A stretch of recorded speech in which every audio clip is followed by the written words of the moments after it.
Hi, it's Beth from Waldor, and today we're going to talk about how you properly water your orchid. So we are here at my kitchen sink, and figured most of you guys are growing on your windowsill and just want to make sure that you're watering your orchid properly. So we have some orchids today that we're going to work with. Probably the most common that we see are the phalaenopsis, and a lot of times you get them in this little nice decorative container, but it is also in a grower's pot, which has a hole in the bottom. So whatever you're growing your orchid in, is important that it will drain properly. So when you water it, you've determined that your plant's completely dry and it needs water. This one, obviously, we can see there is still some moisture in the pot, but for the sake of the video, we're gonna water it. So when you take them to the sink, you wanna just use cold water. This doesn't have to be a special temperature on the water. Cold water is great. And we're gonna start by just running the water through the pot here. You're gonna see how that starts to fill up. Pull it away and let it drain. You can see it's dripping out the bottom and draining. We're going to repeat that a few more times. This plant is really wet right now, so it's not running through it as quick as it would if it was dry. But we're really going to soak this. Don't be afraid to give it as much water as you can force this plant to drink. These roots are nice and big and thick.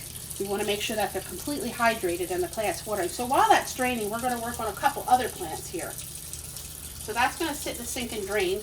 Now this is what we have, a little lady slipper here, and this is potted in bark. And we're going to water this the same way. We're going to start running the water through. Look how fast it's running out. I brought this one home just to show you how to do this one, because you'll see how quick the water is running out. We want to make sure we're giving it enough water so the plant can completely hydrate itself. If we pulled this away from the water and determined that that was enough water, your plant, we've just wet the roots, so the plant has not soaked up enough water. So we're going to repeat this a few more times. Really getting it nice and wet and running a lot of water through that pot. We'll just sit it in the sink to drain. Now this here is in a grower's pot like we like to use at Waldor. You can see the drainage is a little bit different. It has several holes in the bottom. And this one is very dry. So we're also going to see here where the water, it's going to take a little bit more time for that moss to soak up the water. It is running quicker out the bottom because it's really dry. But again, we're going to water it long enough that the roots are completely hydrated for several minutes. Turn it around. You want to get it all nice and wet.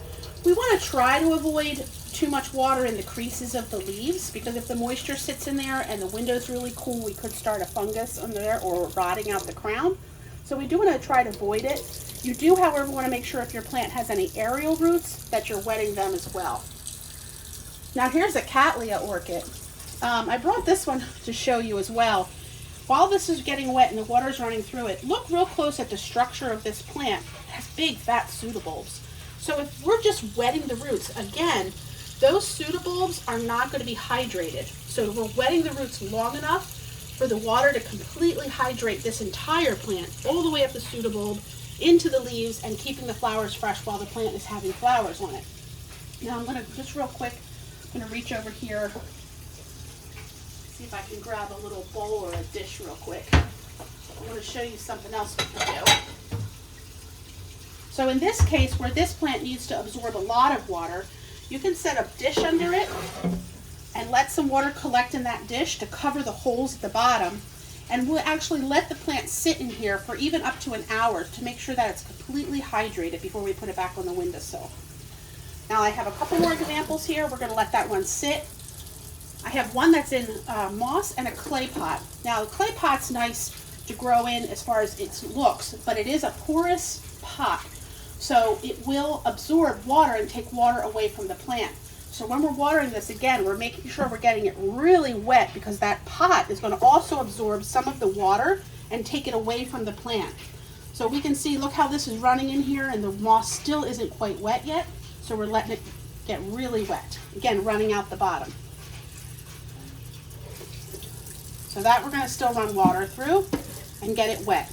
One more quick little example here. This is a little mounted orchid growing on a little piece of tree fern. When you're watering something like this, you're literally just going to soak the mount and the whole plant. Hopefully you can see that okay, guys. But we're getting all that nice and wet, wetting all of those aerial roots, wetting the mount really well, and getting it nice and soaking wet. And then letting it drain. Couple quick little tips. When do I know when my orchid needs water? So the main idea here is to soak in wet, then completely dry. So if your plant has a little identification tag on it, slide it down to the back of the pot, pull it out, and run your finger across there, and you'll feel if there's still moisture in there. If your label's still wet, let it go a few more days before it's completely dried out. Another little tip I'm going to grab here real quick.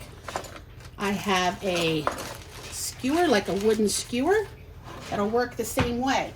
We're going to slip it down the edge of that pot to the bottom, pull it out, and we can see the moistures on the end of that. It'll give you another idea that it's still wet.